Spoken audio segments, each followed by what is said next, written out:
देखिए, जो जो है वो सो रहेगा। हमारे तुझ जाने से और आपके तुझ जाने से कुछ नहीं होगा। परमेश्वर जानता है। परमेश्वर के दृष्टि में हम सबका हिसाब होता है। आज या कल हिसाब हमको देना है। इसका मतलब कि वो लोग परमेश्वर के भय में चलते थे। जो लोग जो कहता था वो बात मानते थे, फिर प्रभु जो भी कहता था उसको बात को अस्वीकार करते थे। लेकिन सबका बना रहा, कोई टूटा नहीं। आज हाजिरा, अब्राहम, सारा, इस्माइल, इसहाक सब अच्छे से रहे और परमेश्वर की महिमा किया। और चौथा देखिए, इसहाक का बलिदान। और देखिए, परमेश्वर ने आखिरी समय में बहुत अच्छा से परखा अब्राहम को। जब हाजिरा को पेट में बच्चा हुआ परखा, तो अपने स्वामी को तुझ जानने लगी। कुछ नहीं जानती थी, जो मन माता तो बोलती थी, चिढ़ाती थी। और सारा परमेश्वर की दुहाई देने लगी। जब दुहाई देने लगी तो परमेश्वर ने सारा को भी कोख खोल दिया। उससे भी एक पुत्र उत्पन्न हुआ जिसका नाम इसहाक पड़ा। उत्पत्ति 22 का। इन बातों के पश्चात ऐसा हुआ कि परमेश्वर ने अब्राहम से यह कहकर उसकी परीक्षा की, हे अब्राहम। उसने कहा, देख मैं यहाँ हूँ। उसने कहा, अपने पुत्र को अर्थात एकलौते पुत्र इसहाक को जिससे तू प्रेम रखता है संग लेकर मोरिया देश में चला जा और वहाँ उसको एक पहाड़ के ऊपर जो मैं तुझे बताऊंगा होम बलि करके चढ़ा। अतः अब्राहम सवेरे तड़के उठा और अपने गदहे पर काठी कसकर अपने दो सेवक और अपने पुत्र इसहाक को संग लिया और होम बलि के लिए लकड़ी चीर ली। तब निकलकर उस स्थान की ओर चला जिसकी चर्चा परमेश्वर ने उससे की थी। तीसरे दिन अब्राहम ने आंखें उठाकर उस स्थान को दूर से देखा और उसने अपने सेवक से कहा, गदहे के पास यहीं ठहरे रहो। यह लड़का और मैं वहां तक जाकर और दंडवत करके फिर तुम्हारे पास लौट आएंगे। तब अब्राहम ने होम बलि की लकड़ी ले अपने पुत्र इसहाक पर लादी और आग और छुरी को अपने हाथ में लिया और वे दोनों एक साथ चल पड़े। इसहाक ने अपने पिता अब्राहम से कहा, हे मेरे पिता। उसने कहा, हे मेरे पुत्र, क्या बात है? उसने कहा, देख आग और लकड़ी तो है, पर होम बलि के लिए भेड़ कहाँ है? अब्राहम ने कहा, हे मेरे पुत्र, परमेश्वर होम बलि की भेड़ का उपाय आप ही करेगा। और वे दोनों संग संग आगे चलते गए। जब वे उस स्थान को जिसे परमेश्वर ने उसको बताया था पहुँचे, तब अब्राहम ने वहाँ वेदी बनाकर लकड़ी को चुन चुन कर रखा और अपने पुत्र इसहाक को बांधकर वेदी पर की लकड़ी के ऊपर रख दिया। फिर अब्राहम ने हाथ बढ़ाकर छुरी को ले लिया कि अपने पुत्र को बलि करे। तब यहोवा के दूत ने स्वर्ग से उसको पुकार के कहा, हे अब्राहम, हे अब्राहम। उसने कहा, देख मैं यहाँ हूँ। उसने कहा, उस लड़के पर हाथ मत बढ़ा और न उससे कुछ कर, क्योंकि तूने जो मुझसे अपने पुत्र वरन अपने इकलौते पुत्र को भी नहीं रख छोड़ा, इससे मैं अब जान गया कि तू परमेश्वर का भय मानता है। तब अब्राहम ने आंखें उठाई और क्या देखा कि उसके पीछे एक मेढ़ा अपने सींगों से एक झाड़ी में फंसा हुआ है। अतः अब्राहम ने जाके उस मेढ़े को लिया और अपने पुत्र के स्थान पर उसे होम बलि करके चढ़ाया। अब्राहम ने उस स्थान का नाम यहोवा सिरे रखा। इसके अनुसार आज तक भी कहा जाता है कि यहोवा के पहाड़ पर उपाय किया जाएगा। फिर यहोवा के दूत ने दूसरी बार स्वर्ग से अब्राहम को पुकार के कहा, यहोवा की यह वाणी है कि मैं अपनी ही यह सबक खाता हूँ कि तूने जो यह काम किया है कि अपने पुत्र वरन अपने इकलौते पुत्र को भी नहीं रख छोड़ा, इस कारण मैं निश्चय तुझे आशीष दूंगा और निश्चय तेरे वंश को आकाश के तारागण और समुद्र के तीर की बालू के किनकों के समान अनगिनत करूंगा और तेरा वंश अपने शत्रुओं के नगरों का अधिकारी होगा और पृथ्वी की सारी जातियां अपने को तेरे वंश के कारण धन्य मानेंगी, क्योंकि तूने मेरी बात मानी है। तब अब्राहम अपने सेवकों के पास लौट आया और वे सब बेरसेबा को संग संग गए और अब्राहम बेरसेबा में रहता रहा। ये है, देखिए जो लोग समर्पण किए हैं उनका एक विचार देखिए, कितना अच्छा ये भक्त है प्रभु का। 90 साल के बाद लड़का हुआ, इसका उम्र 100 साल था अब्राहम का, और उसके पत्नी का उम्र उस समय 90 साल था। 90 साल के बाद लड़का हुआ और लड़का होने के बाद भी परमेश्वर ने उसी लड़के का बलि मांगा। कितना मुश्किल की बात है, अगर आज हमारे बीच में ऐसा होता तो हम लोग नहीं करते, क्योंकि ये बलि करना कितना मुश्किल की बात है। हम लोग अपना दान दसवां तो दे ही नहीं सकते हैं, और बलि कहाँ से चढ़ा सकते हैं। देखा जाए हर एक व्यक्ति अभी तक कोई भी किसी भी कलसिया में सच सच का दान दसवांश नहीं देता है, तो बलि तो बहुत दूर है। यानी कि हमें परमेश्वर में हम समर्पण नहीं है, परमेश्वर को सही तरीके से जानते नहीं हैं, उसके आशीष को प्राप्त नहीं करते हैं। उन्होंने इतने साल बच्चा होने के बाद, बच्चा जब अपने पैर पर चलने लगा, होशियार हुआ, 12 साल का हो गया, खेलने बोलने चलने लगा, उस समय उन्होंने परमेश्वर ने कहा तो अपने बेटे को लेकर मोरिया पहाड़ पर चढ़, उसे बलि करके चढ़ा। उस समय अब्राहम का दिल का हुआ कहले। उन्होंने अपने पत्नी को नहीं बताया कि अगर पत्नी को हम कहते हैं तो नहीं जाने देगी, पत्नी को नहीं बताया और चल दिया सब सामान तैयार करके।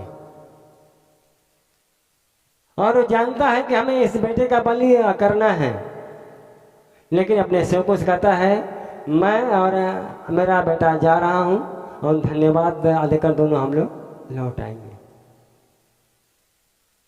ये है देखिए समर्पण। हम इससे हम समझ सकते हैं कि हमारे पास ये क्वालिटी है या नहीं है।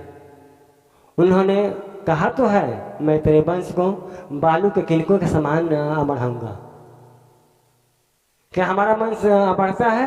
नहीं बढ़ता है, क्योंकि हम ऐसे नहीं हैं। देखिए अगर बच्चे सही सलामत निकल जाए तो उनके पिता का अभिषेक उनके पास आ सकता है। जिस प्रकार से परमेश्वर उनके पिता के साथ है, उन्होंने कहा मैं तेरे 3 पीढ़ी तक तेरे संग रहूंगा, तेरे नाती पोता पर पोता तक देखेंगे। लेकिन हमारे बच्चे क्या करते हैं? बेविचार में फंस आ जाते हैं। बचना है इन सबसे, इन सब से बचना है। और पास्टर को भी चाहिए अगर हमारा बेटा गलत आ जा रहा है उसको हम शादी करके रिश्ते में बांध दें ताकि गलत ना करे, बच जाए। हमें बचना बचाना है, ये समाज में दिखाना है तो, नहीं तो उन्होंने शैतान हमें कैसे गिरा सकता है, हमारे समर्पण को कैसे बर्बाद आकर आ सकता है। इसके लिए देखिए ये है देखिए जो लोग तैयार हैं, जो लोग अपने आप को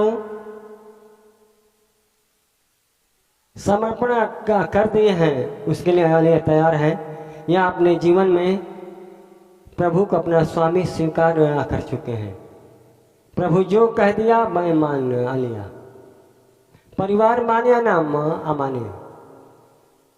मरियम अपने माई बाबू से पूछे नहीं आ गई, उन्होंने अपने माता पिता से पूछने नहीं आ गई, स्वयं फैसला किया अपने आप में।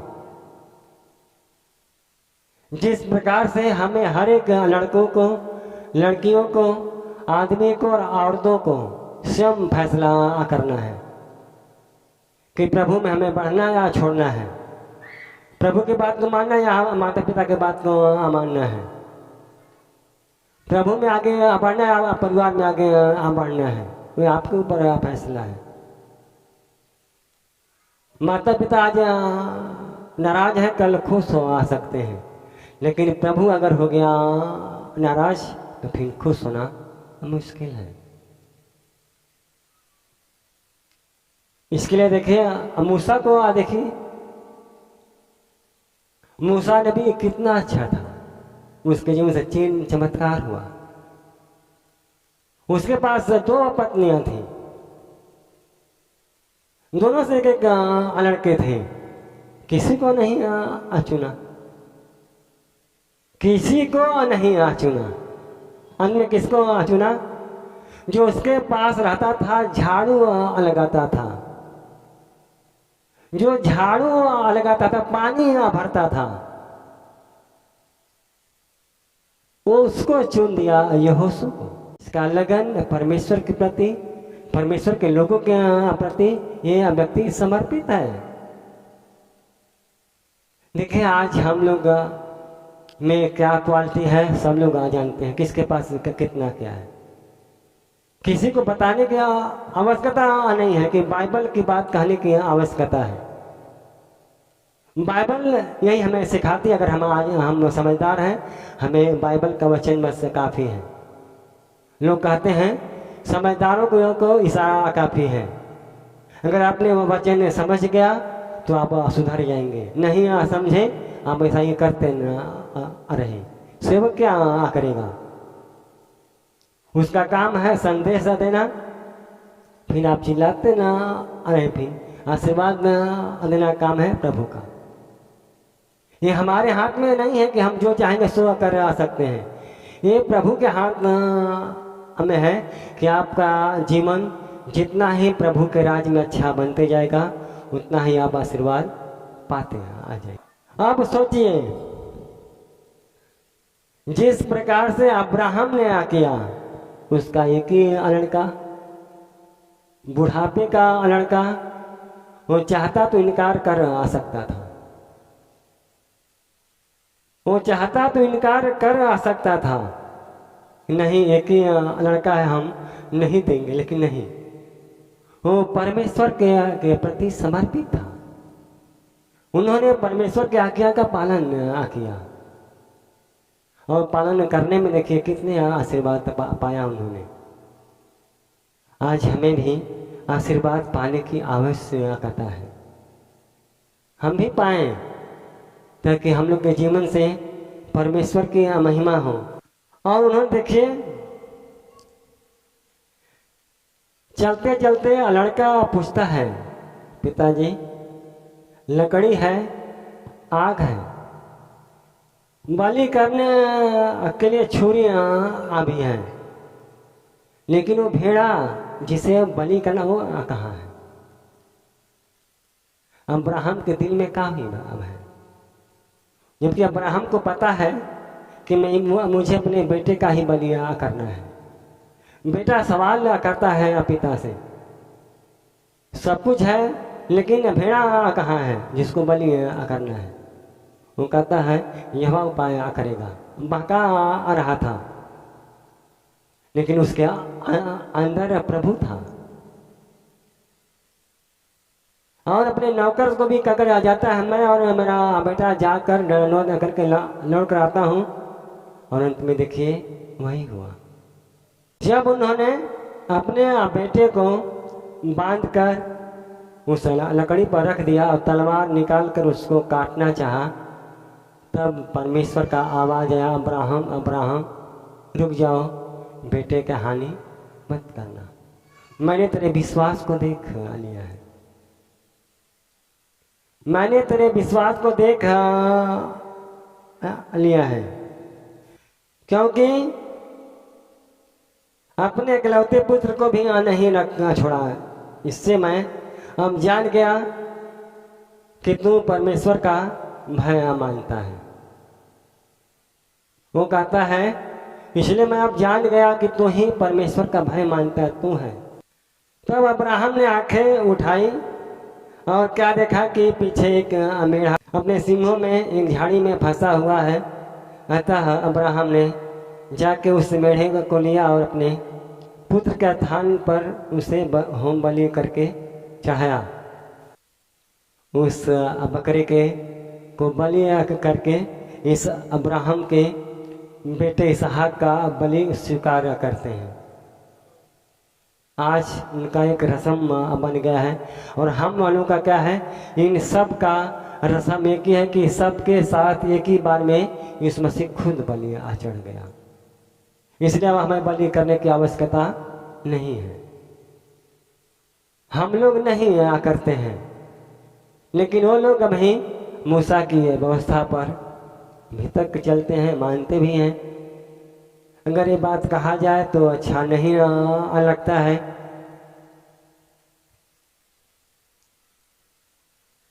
और उन्होंने अब्राहम स्थान का नाम यहोवा यीरे रखा। उस वहाँ पर जो वेदी बनाया था, वो वेदी का नाम ही रखा था यहोवा यीरे, यानी कि उपाय करने वाला। और आज तक उसका नाम पड़ा है। फिर यहोवा के दूत ने दूसरी बार स्वर्ग से अब्राहम को पुकार के कहा, यहोवा की यह वाणी है कि मैं अपनी ही यह शपथ खाता हूँ कि तूने जो यह काम किया है कि अपने पुत्र वरन अपने इकलौते पुत्र को भी नहीं रख छोड़ा, इस कारण मैं निश्चय तुझे आशीष दूंगा और निश्चय तेरे वंश को आकाश के तरागण और समुद्र के तीर के बालू के किनकों के समान अनगिनत करूंगा। आज हम अब्राहम के संतान कहलाते हैं। हम आज अनगिनत हुए हैं। ये अब्राहम का आशीर्वाद है। आदम हवा का नहीं। आदम हवा तो हमको बोर आ गए थे, परमेश्वर की आज्ञा को तोड़ आ गए थे। लेकिन अब्राहम है जो परमेश्वर की आज्ञा को मानकर आज बचाया। यीशु मसीह है जो हमारे पापों से बचाया।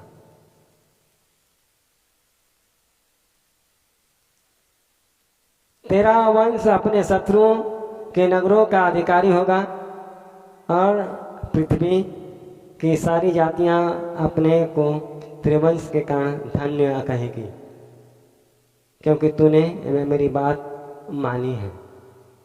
तो आज हमें परमेश्वर की बात को मानना है। और हम देखें, हम में से हर एक व्यक्ति देखे कि हम की बात कितना मानते हैं, कितना मानते हैं और परमेश्वर का आज्ञा हमारे पास कितना है। क्योंकि जब तक हम अब्राहम के जैसा नहीं बनते हैं, वचन का पक्का, वचन को निभाने वाले, वचन को मानने वाले, वचन पर चलने वाले, तब तक जो आशीर्वाद अब्राहम को दिया है वो हमको नहीं मिलना आ सकता है। आशीर्वाद चाहिए हमको तो हम उन लोगों के समान बने, नहीं तो आदम हुआ के जैसा हमको भी निकालना देगा। यह है परमेश्वर की कृपा और दया है। मैं बात बार बार कहता हूं, मैं परमेश्वर के प्रति समर्पित हूं। जो दूत परमेश्वर के साथ था, परमेश्वर बहुत अच्छा था उस समय। जब उनके पास से हट आ गया तो 1/3 लेकर हटा। जो भी दूर होते हैं लोग का कुछ न कुछ कहवा करेंगे, लेकिन सब बुरा कहेंगे, सब झूठ कहेंगे। स्वदूत का एक भी बात सही नहीं था। वो लाली पाप देकर 1/3 को अपने बस में कर लिया था, लेकिन आज सब लोग पर आसान है। एक समय आएगा कि सारा जीव अंगीकार करेगी और सारा घुटना टेकेगा कि यीशु ही प्रभु है। उस दिन क्या होगा? उस दिन 1/3 दूतों का क्या होगा? फिर ये समय आएगा एक दिन। यह है, देखिए, उनकी कृपा, उनकी दया है। अगर आपके अंदर प्रभु की आज्ञा है, प्रभु का डर है, तो आप बच सकते हैं, बचा सकते हैं, प्रभु का आशीर्वाद प्राप्त कर सकते हैं, आशीर्वाद के लायक हो आ सकते हैं। आप पढ़ना चाहते हैं, आपका परिवार रोकना आ चाहता है, तो देखिए, सबको, जितने आदमी के या जितने औरत के आदमी लीडर हैं या पास्टर हैं, अगर वो कहते हैं कि आज हमको यहाँ जाना है, तो उनको रुकना नहीं चाहिए। ठीक है, काम है प्रभु का। जो औरतें रोकती हैं, उनके पास परमेश्वर का समर्पण नहीं है। अपने शरीर को देखती हैं, अपने सुख को देखती हैं, अपने चैन को देखती हैं, अपने आराम को देखती हैं। वो चाहती कि मेरा पति हमारे साथ ही हर दिन में रहे। ठीक है, तुम भी साथ में आ जाओ, अगर चुनता है पर प्रभु तो परमेश्वर को देखिए। परमेश्वर ने अब्राहम को चुना था। अब्राहम ने सारा को नहीं बताया कि परमेश्वर ऐसा ऐसा का कहता है। उन्होंने अपने बेटे को लिया, सारा सामान लिया और चल दिया। एक परमेश्वर के प्रति समर्पण है कि आपका समर्पण किस प्रकार का है। अब इनमें तमाम आते हैं परीक्षाएं, जैसे अब्राहम का आया, अयूब का आया, हिजकिय्याह का आया, सद्रक मेशक अबेदनगो को आया। तो परीक्षाएं होती है। अगर आप पास हुए तो अच्छा हुआ, नहीं हुए तो भी अच्छा हुआ। सारा 127 वर्ष का होकर मरी। सारा बच्चा पैदा करने के बाद 90 साल के बाद बच्चा हुआ, और उसके बाद 37 साल तक और जिंदा आ रही। उसके बाद फिर प्रभु के पास चली गई। सोचिए, 90 साल के बाद फिर भी इतना आशीर्वाद दे दिया प्रभु की, 37 साल तक और जिंदा आ रही। तो हम घबराए ना, परमेश्वर के पास अगर आए हैं तो हम परमेश्वर के जैसा बनने की कोशिश करें और परमेश्वर के सेवकों को देखें। ठीक है, अगला वचन अगले तौर को।